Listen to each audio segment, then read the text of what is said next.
Now let's look at this figure 23-3 from Stallcup's Designing Electrical System Volume 2. And we're looking at a load now that's not listed. So we're having to go now to 220.14. And this particular load, if you'll look at the Unlisted Occupancy title head below the illustration, we recommend that you look at 220.18b, 220.14l, and 220.14d as in dog, and 230.42a1. Now notice on this branch circuit that you see here, this is an unlisted occupancy. Maybe it's a welding shop or any type of facility that's not listed in your table 220.12. So we have listed now continuous loads in accordance with Article 100, any load that would operate for 3 hours or more. Recessed lighting luminaires. We have 220.14d as in dog. We have 230.42a1 and a2 for the service. 10 units, 100 VA each.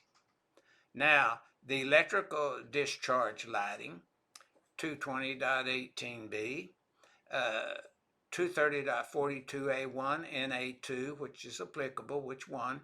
16 units at 180 VA each. And then the incandescent lighting, 220.14L, for service calculations, 230.42A1 and A2, 12 units at 150 VA. So since we do not have a listed occupancy, table 220.12 is not used. So in step 1, we're going to do the calculation of a unit. Now look at 220.18b and 220.14d and 220.14l. We have 180 VA at 16 units. Now that's the electrical discharge lighting, 2,880 VA. Then we have the 150 recessed lighting units. We have 12 units, at 150 VA each, 1,800 when you do the math.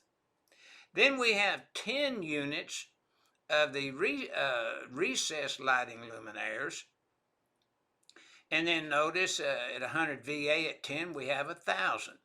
So now we have picked up the recessed lighting luminaires, the electrical discharge lighting, and the incandescent lighting.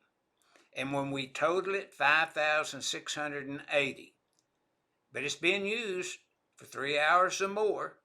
So we have to include in 230.42A1 125% times the 5,680, and we come up with 7,100 VA.